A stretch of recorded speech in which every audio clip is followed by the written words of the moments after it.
დღეს გადაცემა ექიმებში ქალების ჯანმრთელობაზე ვსაუბრობთ. ადრეული ნიშნები ძუძუს სიმსივნის გამოსავლენად. ამ შემოწმებას ნამდვილად შეუძლია ადამიანის სიცოცხლის გადაცემა. აქვს თუ არა კავშირი ბიუსალტერს ძუძუს კიბოსთან. გაიცანით გოგო, რომელმაც ძუძუს კიბოს ბრძოლა 29 წლის ასაკში გამოუცხადა. დიაგნოზი ავთვისებიანი სიმსივნე და ჩემთვის ცა დაემხო დედამიწას. ტიროდი აი ვანგრევდი, ვერ მამშვიდებდნენ. რა იწვევს შარდის შეუკავებლობას ქალებში? ეს არის პრობლემა, რომლის აღიარებასაც ბევრი ქალიერიდება. იზრუნეთ ჯანმრთელობაზე. ექიმები იწყება.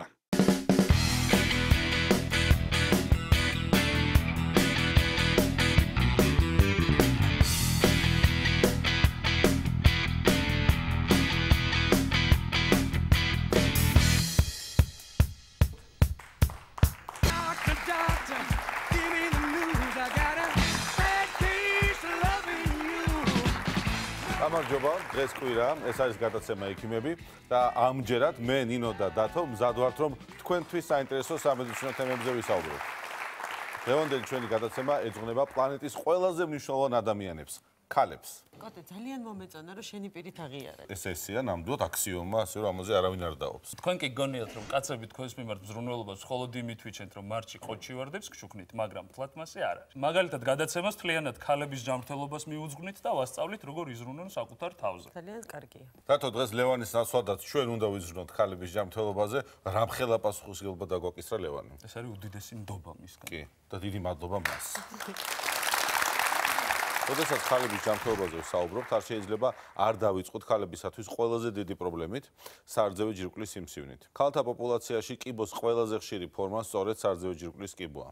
სამწუხაროდ ძუძუს კიბოს ძალიან ხშირად იმ დროს აღმოაჩენენ ხოლმე, როდესაც უკვე შორსწასული ფორმებია. სიმსივნის დროულად აღმოჩენისთვის კი საუკეთესო გზაა რეგულარული თვითშემოწმება და პროფილაქტიკური გამოკვლევები. თვითშემოწმებას თავისი წესები აქვს და მე შევეცდები, რომ მულერზე გაჩვენოთ თუ როგორ უნდა გააკეთოთ ეს. თუმცა ნინო, მოდი მანამდე მაყურებელს ავხსნათ თუ როგორია ძუძუს ანატომია. ქალის ძუძუ ძირითადად ცხიმოვანი და ჯირკვლოვანი ქსოვილისგან შედგება. ჯირკვლოვანი ქსოვილი ერთმანეთს სარძევეს სადინებით უკავშირდება, რომლებიც ბოლოვდება ძუძუს თავთან, ანუ დროილ არეოლარ კომპლექსში. ორსულობის დროს ჯირკვლოვანი ქსოვილი მოცულობაში მატულობს და ემზადება რძის პროდუცირებისათვის, რაც მშობიარობის შემდგომ ლაქტაციით სრულდება. ძუძუს ჯირკვლოვანი ქსოვილის დანიშნულება სწორედ ეს ფუნქციაა, თუმცა სამწუხაროდ ეს ის ანატომიური სტრუქტურაა, სადაც ძუძუს კიბოს ყველაზე ხშირი ფორმები ყალიბდება. რაც შეეხება ძუძუს თვითშემოწმებას, სასურველია, რომ ყოველთვიურად ერთსა და იმავე დროს ჩატარდეს. ამისათვის საუკეთესო პერიოდია მენსტრუალური ციკლის დამთავრებიდან პირველი დღეები, როდესაც მკერდი ისეთი დაძაბული არ არის. მენოპაუზის დროს კი შეგვიძლია თვეში ერთხელ ნებისმიერი დღე ავირჩიოთ. თვითგასინჯვის პირველი ნაბიჯი არის ვიზუალური შემოწმება. უნდა დადგეთ სარკის წინ და ხელები ჩამოუშვათ. ძუძუს დათვალიერებისას განსაკუთრებული ყურადღება უნდა მივაქციოთ კანის ნებისმიერ ცვლილებას. სიწითლე, შეშუპება, დანაოჭებას, ასევე ძალიან მნიშვნელოვანია დრილის ნებისმიერი ცვლილება. ეს იქნება ჩაზნექვა მაგალითად, ან კანის მთლიანობის დარღვევა. დაწყლულება, დეფორმაცია, ასევე ძალიან მნიშვნელოვანია დრილიდან გამონადენის არსებობა ხელის დაჭერისას დრილის გარშემო. ამის შემდეგ ხელები ზემოთ უნდა ასწიოთ და კვლავ დააკვირდეთ ძუძუს ფორმას. ხომ არ შეინიშნება ნებისმიერი ზემოთ ჩამოთვლილი ცვლილება. ან ხო არ არის ასიმეტრია ორ ძუძუს შორის. შემდეგი ეტაპი ეს არის ხელით შემოწმება, რასაც პალპაცია ეწოდება.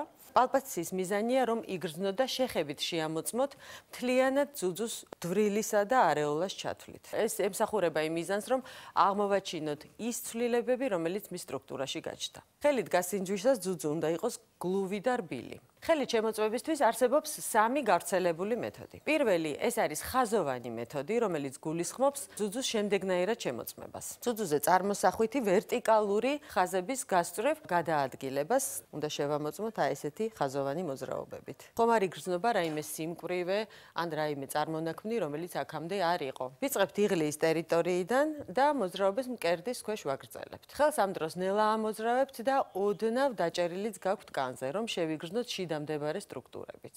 გაიმეოროთ ეს ზემოთქვემოთ მოძრაობა მანამ, სანამ მთლიანი მკერდის და იღლიის არეს არ დაფარავთ. შემდეგი მეთოდი წრიულ მოძრაობას გულისხმობს ხელის, ძუძუს გარშემო დაწყებული მკერდის გარე კიდიდან და გაგრძელებული ძუძუს თავისკენ. ესე წრიულად ვნახულობთ, ხომ არ არის ასევე რაიმე ცვლილებები. კარგად უნდა შეამოწმოთ განსაკუთრებით იღლიის ტერიტორია და მკერდის ზედა არეალიც. ხოლო მესამე მეთოდი ეს არის მკერდის შემოწმება სოლისებრი მოძრაობებით. მკერდის შემოწმებას ვიწყებთ გარედან და მივდივართ ძვრილისკენ. ხაზოვანი მოძრაობები, რომელიც მოიცავს მთელ ძუძუს. ამ მოძრაობათა ტრაექტორიას გვირილის ფორმა აქვს და ძუძუს გარე კიდიდან ძუძუს თავისკენ ვაკეთებთ ამ მოძრაობებს. ყველა ამ მეთოდის არსი ის არის, რომ საკუთარი ძუძუს აგებულება ძალიან კარგად შევისწავლოთ და შემდგომში ნებისმიერი ცვლილების აღმოჩენის შემთხვევაში საჭირო ზომბებს მივმართოთ. ეს იქნება დამატებითი გამოკვლევების ჩატარება. ეს ცვლილებები შეიძლება იყოს გამკრუებული ადგილები, კვანძები, მტკივნეული ადგილები, სიწითლე, როგორც თქვით, შეშუპება და ასე შემდეგ.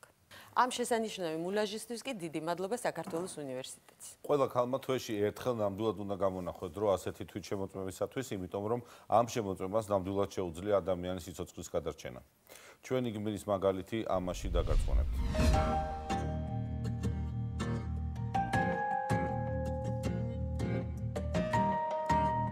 მე ვიყავს ძალიან დიდი სამეგობრო წრე და ჩვენ ფაქტიურად აი ბავშვობიდან სულ სადღაც დავდიოდით, ქართობაზე ვფიქრობდით. ყოველთვის იყო ჩემ ცხოვრებაში ეს კავეები, ბარები, რა გაიხსნა, ახალი სად რა ხდება, სად ვისი კონცერტი არის. აი ამ ამბებში ვიყავით გახვეულები, როდესაც აი უცბად მეხის გავარდნასავით იყო რაღაც მომენტში ჩემთვის აი ამ ჩემი ავადმყოფობის ამბის გაგება, გამაგრება ვიპოვე იღლიაში.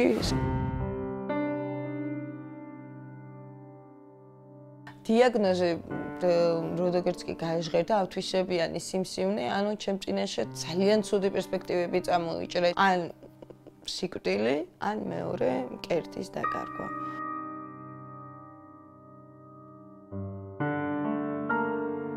ყველაზე მეტად შემეშინდა იმისი, რომ არ მყავს შვილი და შეიძლება ვერ მომესწრო, რომ გამეგო რა არის დედობა. გამარჯობა ირენა. ჩვენთვის მნიშვნელოვანი სექსუალის მოხდა როგორც თქვენ ხართ და ამიტომ მთელი ჩვენი გუნდის სახელით ძალიან დიდი მადლობა რომ მოხვდით. როდესაც პირველად რაღაცას აღმოაჩენენ, ჯერ არ ეუბნებიან არაფერს, არავის, მერე თუ ეუბნებიან მეგობრის მეზობელს, ან რამე ხო არ იცი და ყველაზე ბოლოს გზარჩება ხოლმე ექიმი და რეალური გამოკვლევები. თქვენ როგორ დადექით ამ პრობლემის წინაშე და რა იყო თქვენი პირველი ნაბიჯები აღმოჩენის? ცოტა იმ მსგავს თემაში მოვხვდი, ასე ვთქვათ. მე თვით გამოკვლევას ვიტარებდი ხოლმე, დუშის მიღების დროს ესე კონკრეტული დღეები არ მქონდა, რატომღაც ამას ვაკეთებდი, არ ვიცი რატო. ერთხელაც აღმოვაჩინე გამაგრება იღლიის მხარეს. ანუ ფიბროადენომები მქონდა ხოლმე საერთოდ მიდრეკილი ვიყავი, მაგრამ აი ეს აღმოჩენა ამ კვანძის იყო ძალიან მძიმე, იმიტომ რომ ვიცოდი რომ იღლიის მხარეს საერთოდ საშიში არის. და ალბათ 1-6 თვე გავიდა სანამ ექიმამდე მივედი. არ მინდოდა ამის, აი ესე ვთქვათ, პირდაპირ ვინმესთვის მეთქვა აღიერება, ხო? სანამ ექიმთან არ მიხვალ და ექიმი არ დაგისმენს დიაგნოზს, ეს ვითომაც და არ არის სიმართლე, ხო? სანამ არ გაეჟღერდება. და მე იყო ძალიან შემთხვევითი მომენტი, როდესაც ჩემი მეგობარი იყო მისული ანალიზების ჩასაბაებლად, მოვიდა არაერთგვაროვანი პასუხი და ატეხა პანიკა და ვიყავით ჩემთან სახლში და ის ძალიან ისე უთხრა, მე ვთქვი რა პანიკა, აგიტეხია შეხედე მე როგორი გამაგრება. და ამის შემდეგ უცბად ატყდა ერთი ამბავი, რომ ვისთან მივიდეთ, საწავიდეთ რაღაცა და ესე მივედი. ანუ 6 თვე დაკარგეთ თქვა. ხო, 6 თვე ესე გამოვიდა. იმ მომენტში ეს რო არ მომხდარიყო, კიდე შეიძლება არ მეთქვა. იყო ერთი მომენტი, როდესაც მე არანაირი ფიზიკური პრობლემები არ მქონდა, ფიზიკურად ძალიან ჯანმრთელი ვიყავი. არც გარეგნულად, არც მკერდზე, არანაირი ესეთი გარეგნული დათვალიერებით ჩემზე ნამდვილად არ შეიძლება დათქვა. შემდეგ რა მოხდა, როდესაც მიხვედით ექიმთან? 6 თვის შემდეგ აღმოჩნდით ექიმთან. და როდესაც გამსინჯა, მახსოვს უკვე რაღაცნაირი სახე ქონდა და გამაგზავნა ბიოპსიაზე, არ მინდოდა ბიოპსიაზე წასვლა, ასე ვთქვათ, ვიბწოდი, მოდი მეთქური გავიკეთოთ ოპერაცია და ოპერაციის მსვლელობის დროს გაკეთეთ ეს თქვა ანალიზი. ანზე ბიოპსიის მაინც ესეთი ნაცნარი შიში მქონდა, მაგრამ დაიჯინა კიდე თუ არა უნდა გაიკეთო. ეს ბიოპსია რო ჩატარდა, იქაც ვიგზენი ამ ქალსაც რაღაცა სახე შეცვალა ორივე მკერდიდან და მომიღეს, იმიტომ რომ აქ ფიბროადენომა მქონდა აქეთ ამ მხარეს და განსხვავებულიც იყო, აი მას გარეგნულადაც მე თვითონაც დავინახე. და მე რა მოხდა, თქვა, ჩატარდა ეს პროცედურა, ბიოპსიამ დასვა პირველადი დიაგნოზი, რა იყო ეს პასუხი? ვარყოფითი ავთვისებიანი სიმსივნე. ნუ იმ მომენტში იყო პირველი სტადია ლოკალური. მაგრამ ნუ ეს სიტყვები ჩემს არაფერს არ ნიშნავდა, იყო ერთადერთი სიტყვა ათვისებიანი სიმსივნედან ჩემთვის ცა დაემხო დედამიწაზე. ასაკიცისეთი მქონდა 29 წლის ვიყავი და აი ეს მომენტი არ ვარ გათხოვილი, არ მყავს შვილები. რა უნდა მოხდეს, გადარჩები, თუ გადარჩენდა დარჩე მახინჯი, ტიროდი, აი ვანგრევდი, ჟორდანიას კლინიკა დავანგრია ალბათ. ვერ მამშვიდებდნენ და იყო ერთ მომენტი დეიჩემს რო გავხედე თვალებში და ეს იყო აი ყველაზე შემზარავი ჩემთვის, იმიტომ რომ მის თვალებში ისეთი ტკივილი დავინახე, რომ მივხვდი, რომ ეხა მე რო თავი ხელში არ ავიყვანო, მე არ ვიცი გადარჩები თუ არა, მაგრამ ჩემი ნამდვილად გადაყვებოდა. ჩემი ახლობლების სიყვარულმა იმას, რომ ხედავდი, ნუ რამხელა ტკივილს ვაყენებდი აი ამ ჩემი იმითი, მაიძულა, რომ ჩემი თავი ხელში ამეყვანა და ეს იყო არაჩვეულებრივი. მეორე რაც გადალახობაში დამეხმარა და ალბათ ერთ-ერთი უნიშნულოვანესი იყო ექიმის მიდგომა. იმიტომ რომ ის მოთმინება, რომელიც მან გამოხატეს, ამიხსნეს ყველაფერი დეტალურად, ეტაპობრივად, რაც შეიძლება და მომხდარიყო და რაც არ შეიძლება მომხდარიყო, რომ ეს ცხოვრება ამით არ მთავრდებოდა და ეს იყო პარასკევი და მითხრეს, რომ ეხლა წადიო და ეს ორი დღე გაერთეო. ეს შაბათი კვირა და ორი შაბათს უკვე თუ გადაწყვიტავ ჩვენთანო, დაბრუნდი და უკვე მივიღებთ რაღაცა გადაწყვეტილებებს. უფ, არ გამოფხიზლებულ ვარ. დიაგნოზის გაგების მერე ბევრი იწყებს დამალვას. ისე იმალებიან, გეგონება რაღაცა დანაშაული ჩაიდინეს, ან არ ვიცი, რაღაცა გადამდებები არიან. მე აბსოლუტურად ძალიან ჩვეულებრივად არ ვიცი, რაღაც ისეთი მომენტი მქონდა, ალბათ შოკურიც იყო, რომ ეკითხებოდნენ, როგორ ახარაშვები რა ხდება, რა ვიცი, კიბოდა მემართა. დეცა ბევრს ამაზე ლაპარაკობ ეგუები. ოპერაციის შემდგომ როგორ გაგრძელდა შენი ცხოვრება? ოპერაცია მძიმე იყო.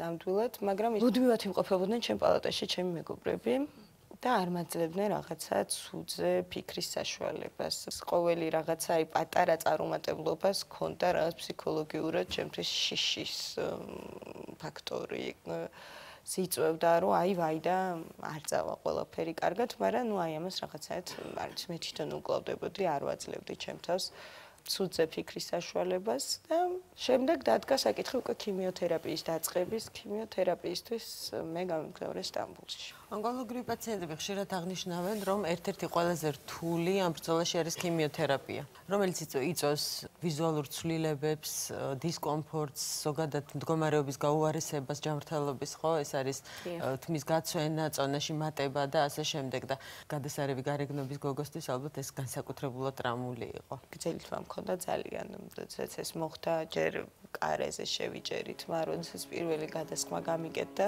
წავედი ბიჭურად შევიჭერით, მე მირო ეს რაღაც მომენტი არ ყოფილიყო, რომ ხელში შერჩენის მომენტი თმის. როგორც მითხეს, მე შედარებით ადვილად გადავიტანე ქიმიოთერაპია, იმიტომ რომ არ მქონდა ისეთი გვერდითი მოვლენები, როგორც იყო გულისრევა და ტოქსიკური მოვლენები, მაგრამ ამ ყველაფრის მიუხედავად მქონდა ეს სისუსტე, ეს შეშუპება, ტკივილები. რომ მოდიოდა ხალხი, დგებოდი ლოგინიდან, როგორც არ უნდა გამჭირვებოდა. და ერთ-ერთი მნიშვნელოვანი რაც იყო, არც ერთ წამს არ ვაპატარებდი მაკიაჟის გარეშე. რო გაივლი უბრალოდ, უკვე სხვაზე აღარ ელაპარაკი, სარკესთან ვითომ უცხო ადამიანია. არ გაქვს წარბი, არ გაქვს წამწამი და რაღაც ინოპლანეტელს ემსგავსები თუ რაღაცა, მაგრამ მე ვისწავლე ამ პერიოდში წარბის დახატვა, ისე თვალის დახატვა, რომ გეგონება ვიზუალურად თქვა ის წამწამი მაქვს. გარშემილი არ შეგაქო იმისთვის, რაც შენ თავს გაუკეთებ. გარდა ინფორმაციის, გარდა მეგობრების დახმარების, ძალიან ბევრ რამეში გამოსავალი იპოვე შენ თვითონ. თუნდაც მაკიაჟის კეთებაში, თუნდაც გართობაში, თუნდაც წინა საოპერაციო საკუთარი მეთოდით მომზადებაში. და ამისთვის იმსახურებ კიდევ ერთ განსაკუთრებულ აპლოდისმენტს. მადრო გავიდა ოპერაციიდან, ანუ დიაგნოზის დასმიდან, ოპერაციიდან და ეხლა როგორ ხარ და რა ეტაპზე ხარ? 3 წელიწადნახევარი გავიდა ფაქტიურად. ეხლა ვარ იმ ეტაპზე, რომ ველოძები 5 წლიან სიმშვიდეს 5 წელი არის ძალიან მნიშვნელოვანი, იმიტომ რომ რატომღაც პროცენტულად ჯერ ბოლომდე არავინ არ იცის, აი ამ 5 წლის განმავლობაში არის ყველაზე დიდი პროცენტი ამ დაავადების აფეთქების თავიდან, როდესაც მოვჭი ქიმიას, როდესაც მოვჭი დასხივებას, ჩემი ორგანიზმი ძალიან დასუსტებული იყო და ჩვეულებრივი რიტმი ცხოვრების გაგრძელება ძალიან რთული იყო. მინდა ვთქვა უფრო რთული ვიდრე იმ პერიოდში, როდესაც კურნალობას ვიტარებდი, თუმცა მე მქონდა რაღაც პრობლემები, ეს იყო კუჭდაწლავის პრობლემები და ამეწყო გამოწვევების სისხლძარღვების პრობლემები დასუსტებული სისხლძარღვები მქონდა და წდება შეიძლება და დამცემოდა ამბარდნო და აგვისტოში 40 სიცხეში გავყინულიყავი. როგორც წინა პერიოდში ყველაფერში იპოვე გამოსავალი. აქ რა გამოსავალი იპოვე? რა გეგმა შესთავაზე შენ თავს და როგორ გაიარე რეაბილიტაცია და დღეს როგორ ცხოვრობ? რა არის შენი ყოველდღიური? გამოკლევაზე აღმოჩნდა რომ მქონდა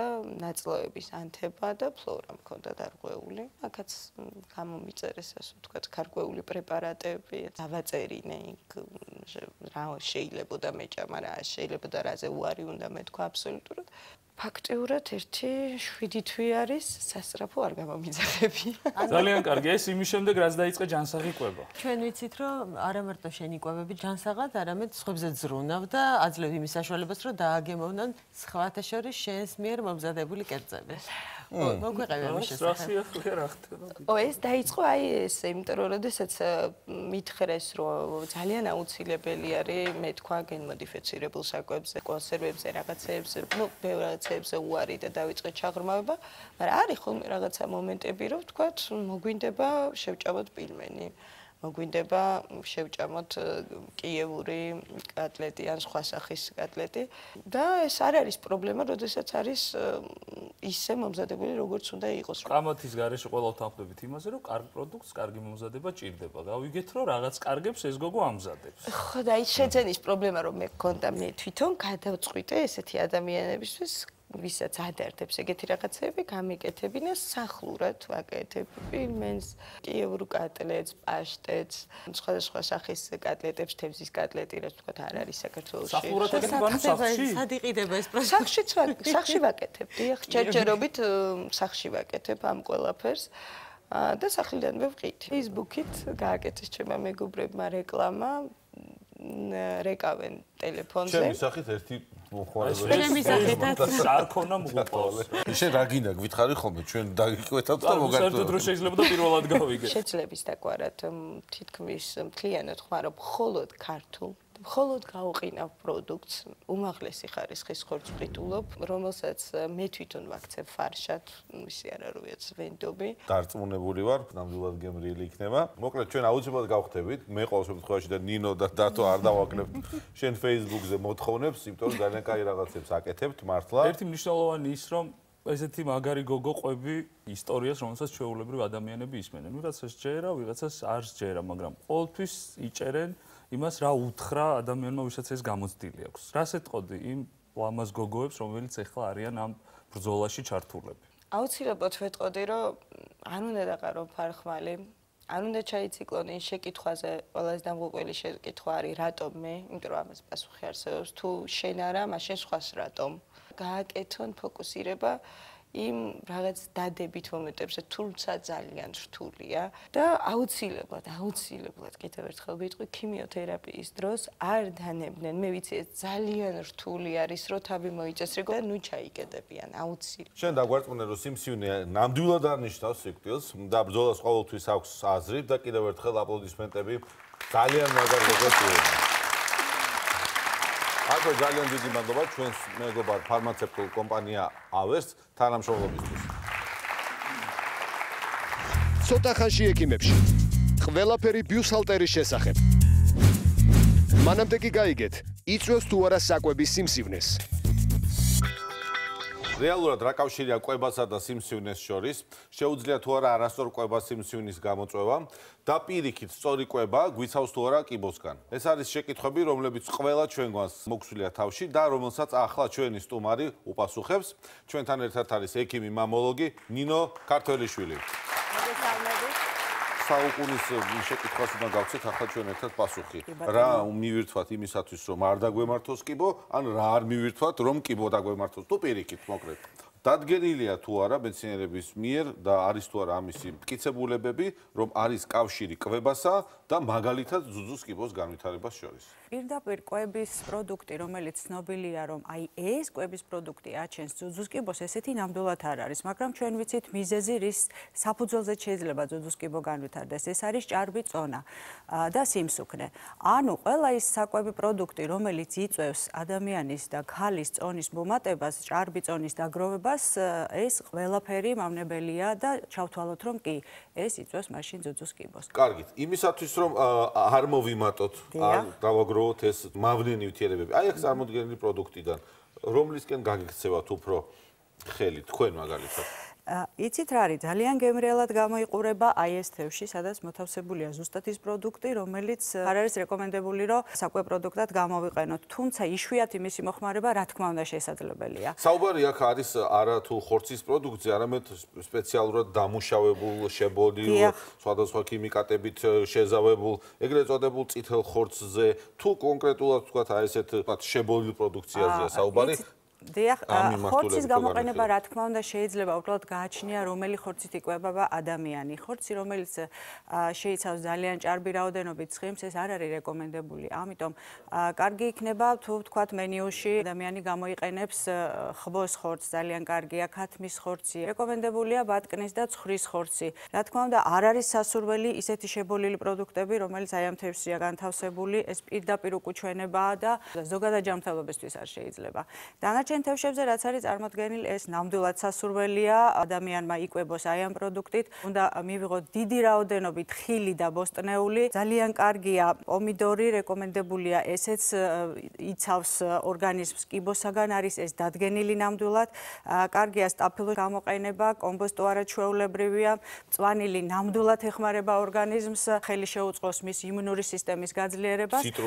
ციტრუსი არაჩვეულებრივია ნამდვილად, იმიტომ რომ ის დიდი რაოდენობით C ვიტამინს შეიცავს და C ვიტამინი ასევე კიბოს წინააღმდეგ ბრძოლაში ძალიან ხელს გვიწყობს. ჩვენ ვისაუბრეთ ახლა მაგალითად ზეხვეულზე. ზეხვეული ზოგადად ახლა ძუძუს კიბოსთან პირდაპირ კავშირში ბუნებრივი არ არის, მაგრამ მაგას სწორდინატყავის კიბოს განვითარებაში არასასიამოვნო აგენტია, ასე ვთქვათ. და ისაც ჩვენ ჩამოვთვალეთ, ეს არის უჯრედისი, ანუ ეს არის ვიტამინებით სავსე ნივთიერებები, ანუ ხიდი იქნება ეს თუ მწვანილი იქნება თუ სხვადასხვა რამ, რაც ორგანიზმს ეხმარება იმისათვის, რომ გასუფთავდეს იმ მავნე დანალექი ნივთიერებისგან და გამოდევნოს ეს ყველაფერი ორგანიზმიდან. რაც თავისთავად ხელს უწყობს იმას, რომ ადამიანს არ დაემართოს კიბო, ან მკვეთრად ამცირებს კიბოს განვითარების რისკებს. სხეული შეიქმნას და იმუნური სისტემა გაძლიერდეს, რაც შესაბამისად კარგია ძუძუს კიბოს და საერთოდ კიბოს ბრძოლაში. იმუნიტეტი არის ზუსტად ის თავარი, რაც განაპირობებს ადამიანის ჯანმრთელობას და მით უმეტეს კიბოს უჯრედი, როგორც კი სადღაც აღმოცენდება, ზუსტად იმუნური სისტემა იცავს ორგანიზმს შემდგომი, თქვა, პროგრესირებისგან. ამ საწეკლი არის წყალი, მინერალური წყალი, რაც არის აუცილებელი.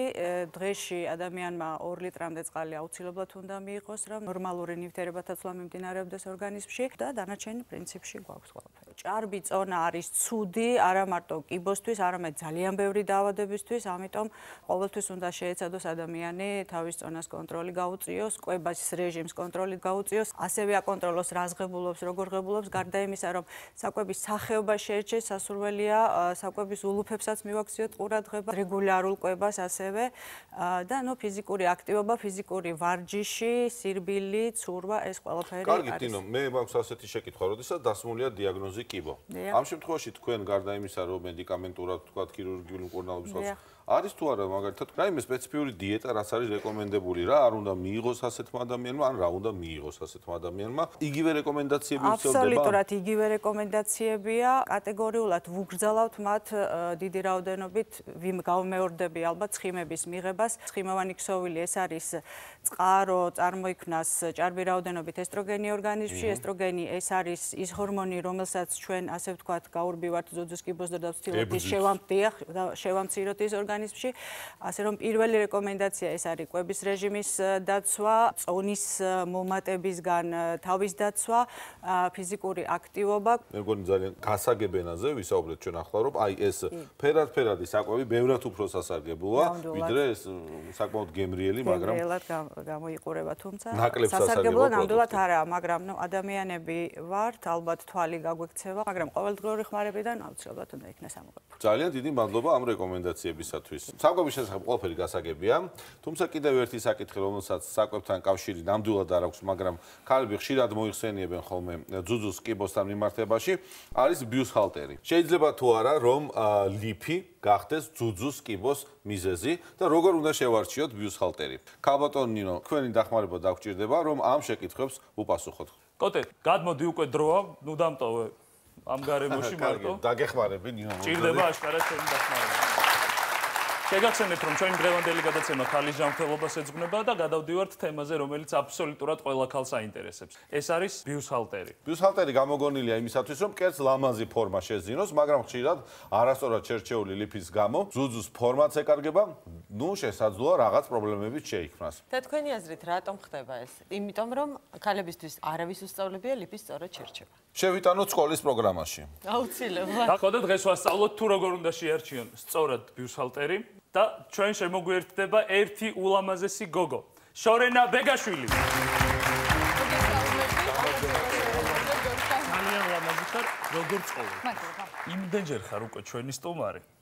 და ისეთ საინტერესო თემებზე რომ მე მგონი ამ გადაცემაშიც ერთი ვაკანსია. მეც ვიყო, კი. ჩვენ მოთავაზებაზე თანახმობა. რა არის, რა გახდა? ჩვენი დღევანდელი თემაა ბიუსჰალტერი. უკვე მივხვდი. მოდი გითხარი რა იცი ბიუსჰალტერის შესახებ, რამე წესი ხო არ გაქვს შენეული ისეთი შერჩევის. ბიუსჰალტერს ვარჩევ მარტო მისი სილამაზით და უნდა იყოს აბსოლუტურად თხელი. თქვენ არც ერთი არ გაქვთ ესეთი? არა, მე არ აბა ის მოწია. მოსენჯერი.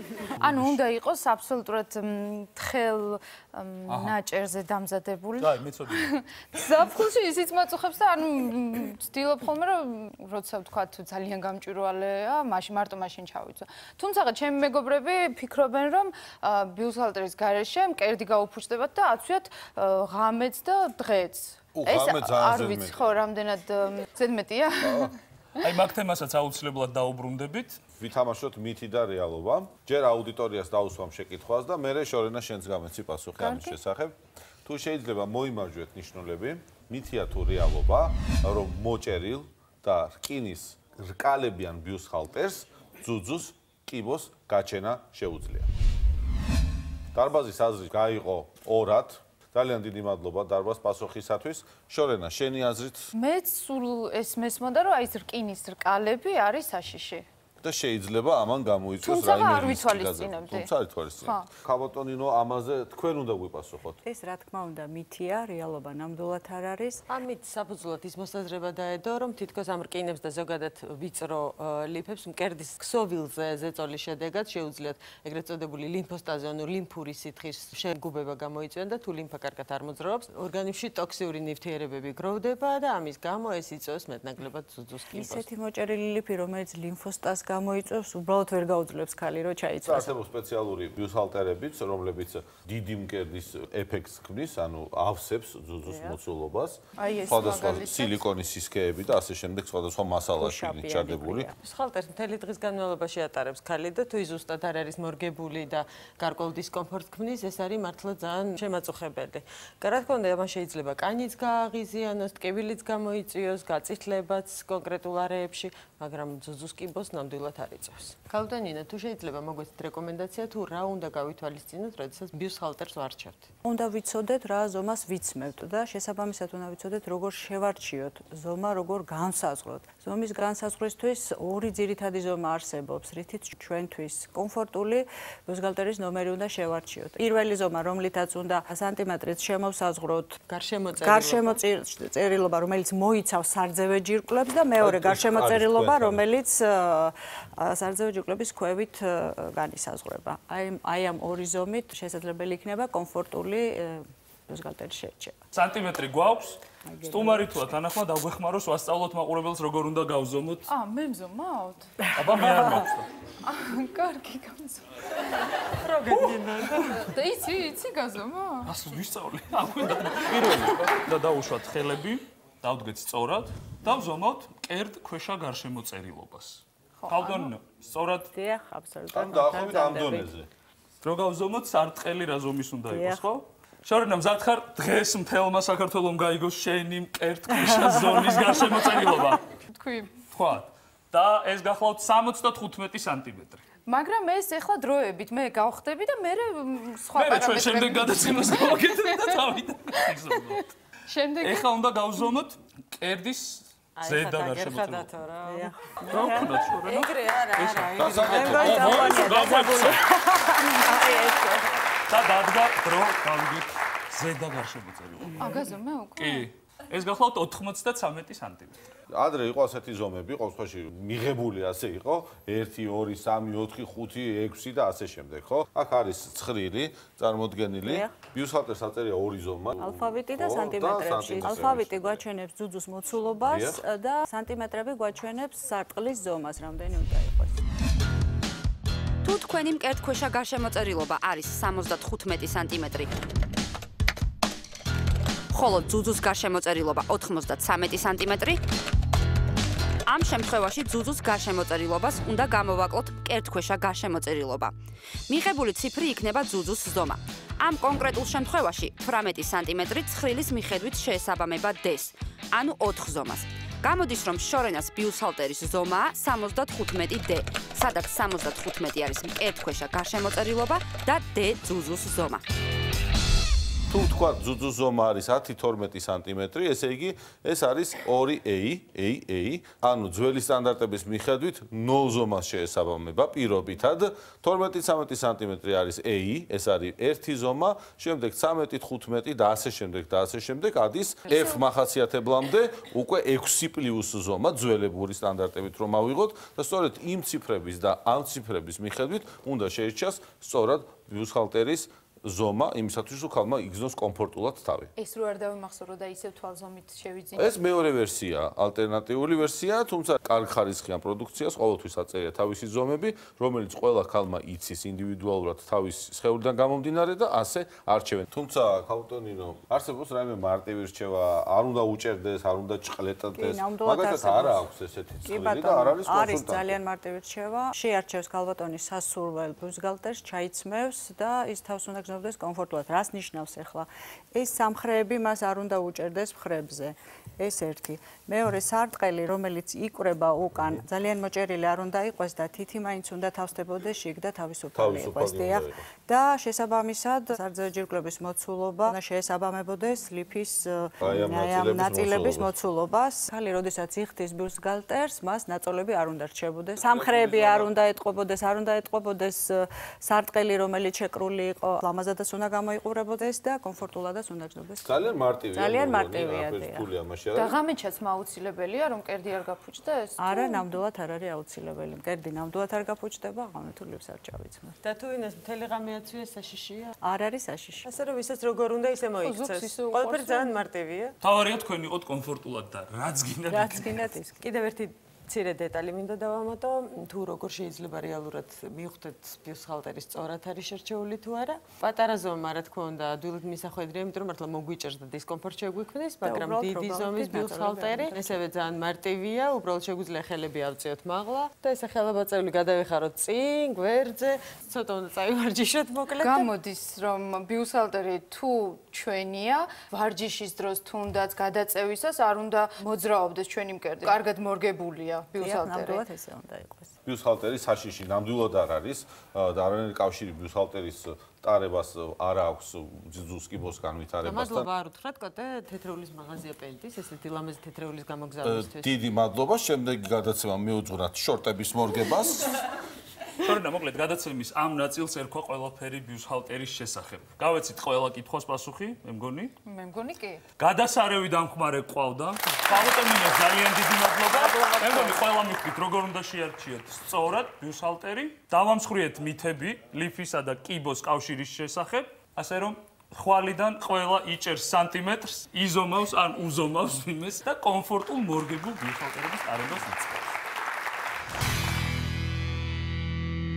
არსებობს ერთი ძალიან გავრცელებული პრობლემა, რომელიც ბევრ ქალს მშობიარობის შემდეგ ეწყება. ფიზიოლოგიური მშობიარობის შემდგომ ქალის მენჯის კუნთების სუსტდება და ვითარდება შარდის სტრესული შეუკავებლობა. იგივე პრობლემები, რა თქმა უნდა, ვითარდება არა მარტო ახალნამშობიარებ ქალებში, არამედ მენოპაუზაში მყოფ ქალბატონებშიც, ანუ უკვე 60 წლის შემდგომ, როდესაც ეს ქსოვილები განიცდიან ისეთ ცვლილებას სიბერეს, რაც იწვევს ასევე მენჯის კუნთების მოდუნებას, სფინკტერის მოდუნებას და აქედან გამომდინარე ძალიან ხშირია სწორედ ასაკში სტრესული შეუკავებლობა. სტატისტიკურად შარდის შეუკავებლობა 30-დან 60 წლამდე ქალების საკმაოდ დიდ ნაწილს 30%-ს აწუხებს. თან ეს არის პრობლემა, რომლის აღიარებასაც ბევრი ქალი ერიდება და ამ ჩივილის შემთხვევაში ექიმსაც კი არ მიმართავენ ხოლმე. არადა შარდის შეუკავებლობა არის პრობლემა, რომელიც ადამიანის ყოველდღიურ ცხოვრებაზე აისახება. დახველება, დაცემინება, გაცინება, ბავშვის ხელში აყვანა, ასეთი წვრილმანი რამეებიც კი ხშირად შარდის უნებლიე გაჟონვით მთავრდება და ცხოვრების ხარისხს რა თქმა უნდა აუარესებს. ამ დროს პაციენტები ფიქრობენ, რომ თუ ნაკლებ სითხეს მიიღებენ, პრობლემა მოიხსნება, ან შემსუბუქდება და ამცირებენ წყლის მას,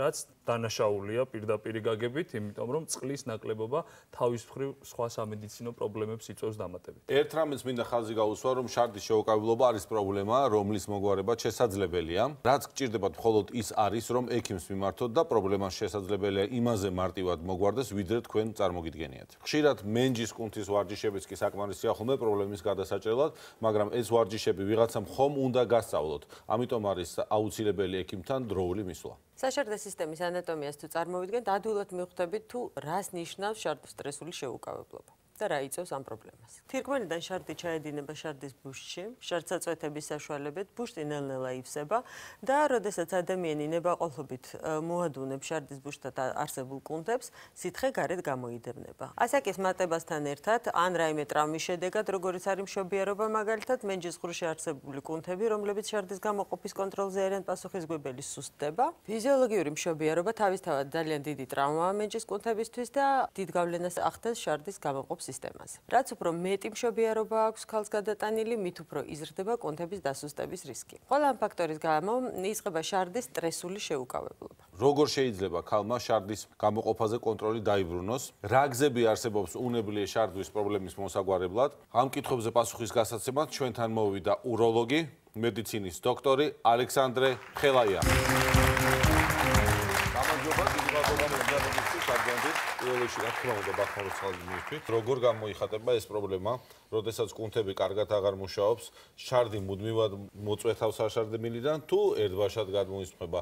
მოკლედ რომ ავხსნათ და უფრო გასაგები გავხადოთ ეს ყველაფერი. მართლაც მნიშვნელოვანი პრობლემა შევხედეთ დღეს და ეს ერთგვარი სტიგმა არის ქალისთვის და ბევრი ქალი სამწუხაროდ მალავს მაგას და ვაჩვენოთ საზოგადოებას, რომ ეს მოგვარებადი პრობლემა არის.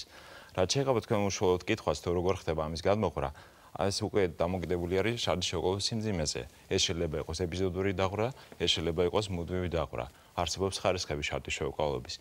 პირველი ხარისხის დროს მაგალითად მხოლოდ დახველება დაცემინება განაპირობებს ამას. მეორე ხარისხის დროს ელემენტარული უკვე სიარულის განაპირობებს და მესამე ხარისხის დროს უკვე მუდმივად ხდება შარდის გადმოღრა შარდის ბუშტიდან, ვინაიდან მცირე მენჯის კუნთები, რომელიც არის გარშემორტყმული შასადენიმილის სირგლები, ისინი ფაქტურად სულად არის უკვე მოდუნებული, ატროფირებული და მათ ასე ვთქვათ უნარი აღარ აქვთ შარდის შეკავება მოახდინოს. მარტივად რო წარმოვიდგინოთ, ეს ჩვენი ბუშტი არის შარდის ბუშტი, ასე ვთქვათ, რომელიც არსებული არის შარდით და აი ეს კიდე ეს დამჭერი არის თქვათ ის ჩვენი კუნთოვანი ასე თქვათ აპარატი. როგორც კი ხდება კუნთების ასე თქვათ მოსუსტება, ეგრევე ნებისმიერი მუცლისში და წნევის მომატება განაპირობებს იმას, რომ ხდება შარდის უნებლიე დაღვრა.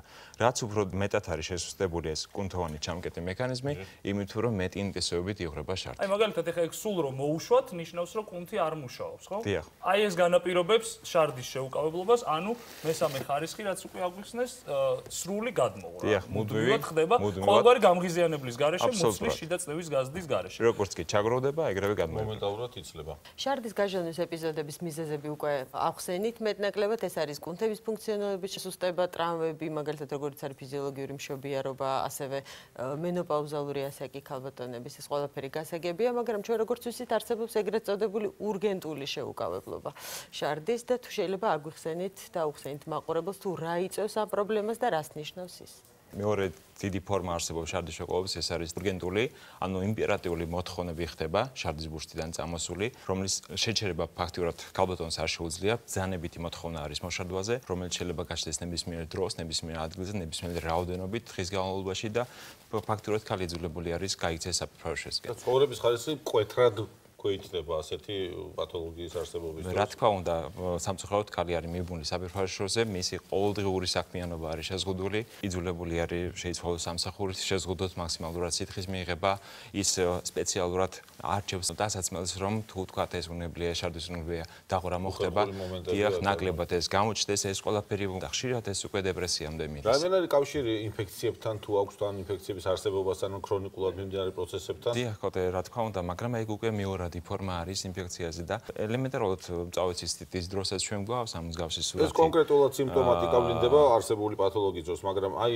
ცისტიტი შეიძლება ხშირი ცისტიტები გახდეს აი ესეთი urgentული შეუკავებლობის მიზეზი? დიახ, ხშირი ცისტიტი შეიძლება გახდეს ქრონიკული მორციდივე ცისტიტი, რომელიც მიდის იმისკენ, რომ შარდის ბურთის ტევადობა ნელა მცირდება. მიზეზები გასაგებია, მაგრამ ეხლა ძალიან მნიშვნელოვანია და ალბათ ჩვენ მაყურებელს აინტერესებს, რა გზები არსებობს ამ შეუკავებლობების მოსაგვარებლად. შარდის შეუკავებლობა გააჩნია რა ფორმასთან გვაქვს ჩვენ საქმე, ვისაუბროთ სტრესულ ფორმასთან. პირველ რიგში რა თქმა უნდა, ჩვენ უნდა დავიწყოთ აუცილებლად ვარჯიშებით. ვარჯიში და ფიზიოთერაპია. ყველა წამყვან ქვეყანაშიც, ყველა წამყვან კლინიკაში იწყებენ აი ამ გზით. რა თქმა უნდა, ცევითი მკურნალობასაც აენიჭება დიდი მნიშვნელობა. მაქსიმუმი უკვე ჩვენი ჩარევისა, ეს არის უკვე ქირურგიული ჩარევა, ეგრეთ წოდებული სლინგური ოპერაცია, ინერგება სპეციალური ზონარი, რომელიც შემდგომში უკვე წარმოიქმნება როგორც ხელოვნური იოგი. ხელოვნური კუნთის წარმოშობას უწყობს ხელს.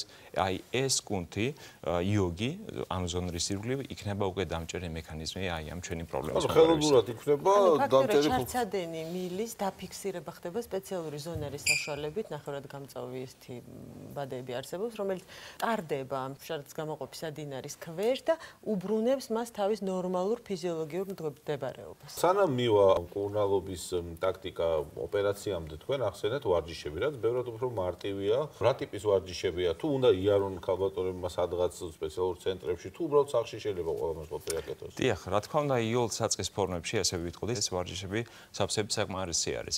ეს შეიძლება ქალმა თვითონაც აკეთოს და არსებობს სპეციალური, ასე ვთქვათ, ინტროდიუსერები, რომელიც სპეციალურად იდგმება საშუში და ის პროგრამულად უკვე ახდენს აი ამ კუნთების, ასე ვთქვათ, ვარჯიშს. აი ნინო, შენ მაგალითად როცა მშობიარე ყავს ამ მშობიარებ, რეკომენდაციის სახით აძლევ ხომ? აუცილებლად ვეუბნები, რომ არსებობს ეს კეგელის ვარჯიშები, რომელიც ძალიან ფართედ არის მოცემული ინტერნეტში, ნებისმიერ შეუძლია აკრიფოს და ნახოს ეს ვარჯიშები და ძალიან მარტივად შეუძლია ივარჯიშოს, ძალიან ინტიმური ხასიათის ვარჯიშია, ამიტომ თვითონ უნდა ივარჯიშოს ეს ქალი. ანუ მთავარი მაინც აქედან გამოდის, რომ სპეციალისტის მიერ შეფასდეს რა ხარისხის შეუკავებლობაა და შესაძლოა იმდენად მარტივი იყოს, რომ ერთი ვარჯიშის სწავლით ეს პრობლემა გადაწყდეს, ხო? სწორად გავიგე. საწყის ფორმის დროს, რა თქმა უნდა, განსაკუთრებით ახალ მშობიარებ გოგონებში ეს პრინციპული არის.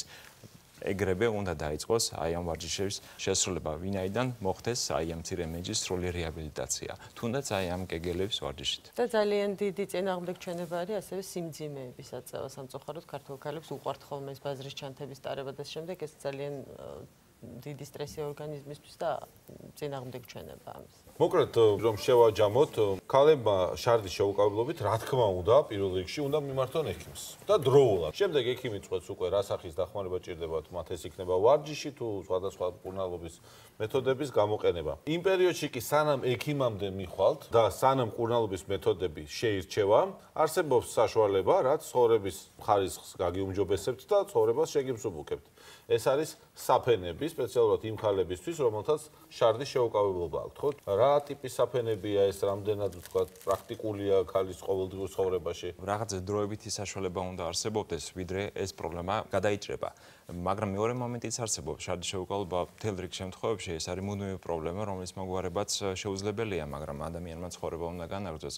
შესაბამისად, აი ამ დროს გამოსავალი არსებობს საფენები, მაგრამ ეს საფენი უნდა იყოს ზუსტად მიზნობრივად შერჩეული აღნიშნული პრობლემის სამართავად, მას უნდა გქონდეს სპეციფიური თვისებები, რაც ამ პრობლემის მოგვარებაში დაგვეხმარება. ეს როგორც მივხვდი, არ არის ჩვეულებრივი ყოველდღიური საფენი, როდესაც ქალები იყენებენ. ეს არის კომპანია ტენას მიერ, შვედური კომპანია არის, წარმოადგენელი და ნაწარმი საფენები, რომელსაც აქვს მთელი რიგი გამოსხობილი თვისება. მას აქვს აბრეშუმის ბამბისგან ნაწარმი ზედაპირი. გაზიანება რო არ მოხდეს ხო სასქესო. ეს არის ჰაერგამტარი და აბსოლუტურად ყოველგვარი დისკომფორტის გარეშე შეუძლია ქალბატონმა ეს ატაროს. და რა თქმა უნდა, უფრო მეტი სითხის შეკავება შეუძლია. რა თქმა უნდა, menstrualuri სითხე და შარდი ეს არის სხვადასხვა ბიოლოგიური სითხე, სხვადასხვა თვისებებით და ხდება ერთბაშად, შეიძლება დიდი რაოდენობის სითხეს გადმოღრა მოხდეს შარდის სახით, შარდის ბუშტიდან და საფენს უნდა გქონდეს ამის უნარი, რომ ეს მალევე შთანთქოს. აქ არის სპეციალური, ასე ვთქვათ, ანტიბაქტერიული შიგთავსი, რომელიც შარდის სპეციფიურ სუნსაც აკრობს. და რა თქმა უნდა, ფაზეც უნდა გავამხილოთ ყურადღება და ეს ზოგადად ხელმისაწვდომი არის. აღნიშნული ფასი და ნებისმიერ აფთიაქში შეიძლება. ეს ჩვენ საქართველოს აფთიაქ ქსელში ჩვეულებრივად ხელმისაწვდომია და იყიდება. ჩვენ გვაქვს აქ საშუალება, რომ ეს პატარა ექსპერიმენტი აქვე ჩავატაროთ და თვალნათლივ გავხადოთ ის ეფექტი, რაც ამ საფენებს აქვს. ჩვენ შეიძლება ეს როგორ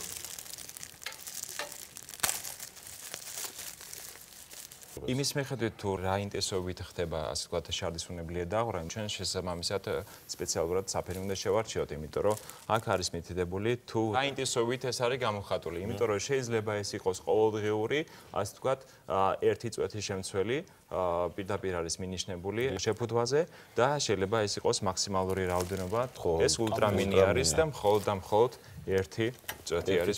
ყოველ საფენს შეუძლია სხვადასხვა მაქსიმალური რაოდენობა არის 500 მილilitrამდე, რაც შეიძლება შეიწოვოს და ის ასე ვთქვათ ვარგისიანი არის ყოველი საფენის 7 საათის განმავლობაში. ჩვენ გვაქვს აქ 150 მილილიტრი და რომ წარმოვიდგინოთ ეს იმპულსური, ასე ვთქვათ, გადმოღრები, მუცლში დაწნევის მომატება. ტონის აწევა იქნება ყველა დაცემინება თუ აქტიურობა, მნიშვნელობა არ აქვს, ყოველთვის გამოიყოფა შარდი. დიახ, თუნდაც სიარული 150 მილილიტრი. მართლაც ძალიან დიდი მადლობა. თქვენ კი გახსოვდეთ, რომ შარდის შეუკავებლობას არავითარ შემთხვევაში არ უნდა მისცეთ თქვენი ცხოვრების კონტროლის უფლება. პირიქით უნდა მიხვიდეთ ექიმთან და გაიგოთ, როგორ დაიბრუნოთ შარდის ბუშტზე კონტროლი. ექიმები კი ზუსტად ერთი კვირით გემშვიდობებით.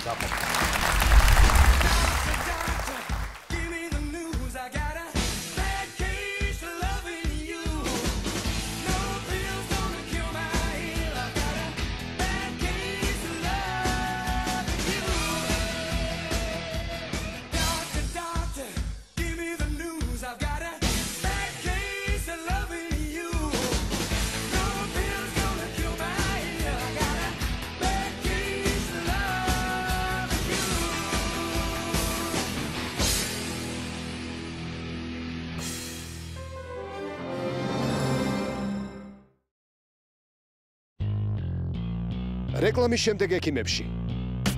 ყველაფერი ბიუსალტერის შესახებ. რა იწვევს შარდის შეუკავებლობას ქალებში? ეს არის პრობლემა, რომლის აღიარებასაც ბევრი ქალი ერიდება.